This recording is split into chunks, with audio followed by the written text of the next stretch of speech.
নিষিদ্ধ cough syrup Phensedyl সহ গ্রেফতার ৩ জন। গোপন সূত্রে খবর পেয়ে বুধবার রাতে ফরাক্কার কেদারনাথ ব্রিজে কাছে থেকে গ্রেফতার করা হয় তাদের। পুলিশ সূত্রে জানা যায়, ধৃত ব্যক্তিদের নাম ফরিদুল ইসলাম ফরিদ, বাড়ি ঝাড়খণ্ডের সাহেবগঞ্জ জেলার কোটালপুকুর, সিরাজুল শেখ, বাড়ি মুর্শিদাবাদের ফরাক্কার বাসলা, সারফারাজ শেখ, মুর্শিদাবাদের ফরাক্কার চাদর।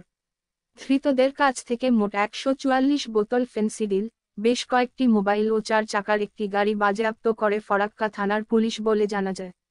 পুলিশের প্রাথমিক অনুমান, নিষিদ্ধ কফ সিরাপ ফেন্সিডিলগুলো মালদা থেকে ঝাড়খণ্ডের নিয়ে যাচ্ছিল।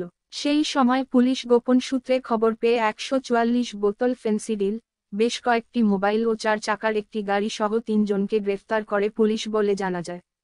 যদিও কী উদ্দেশ্যে এবং কোথায় নিয়ে যাওয়া হচ্ছিল নিষিদ্ধ কফ সিরাপ ফেন্সিডিলগুলো তার তদন্ত করে দেখছে ফরাক্কা থানার পুলিশ। এই চক্রের সঙ্গে আর কেউ জড়িত রয়েছে কিনা তার জন্য ধৃতদের ১৪ দিনের পুলিশ হেফাজত চেয়ে বৃহস্পতিবার দুপুরে জঙ্গিপুর আদালতে পাঠায় পুলিশ।